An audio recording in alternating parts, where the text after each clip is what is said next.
नमस्कार बंधुगण। मनमुंडा को एनएससी घोषणा आमर दाबी। मनमुंडा को एनएससी घोषणा आमर दाबी सरकार तुम्हें मानि नियो। बंधुगण, मनमुंडा को एनएससी घोषणा करा जाई नथिबा प्रतिवाद रे तथा एनएससी मान्यता दाबी रे आसंता 23/9/2025 मंगलवार दिन सकाळ 6 घंटारू संध्या 6 घंटा पर्यंत मनमुंडा 12 घंटिया बंद करा दिया जायछि।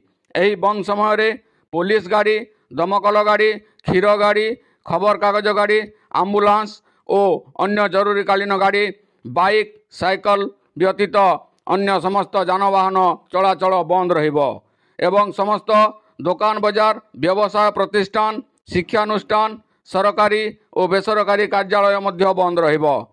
तेणु समस्त जनसाधारण को अनुरोध, स्वतःप्रवृत्त भावे यही बंद को सफल करने ପାଇଁ अनुरोध। आवाहक एनएससी क्रियानुष्ठान कमिटी और अंचलवासी, धन्यवाद।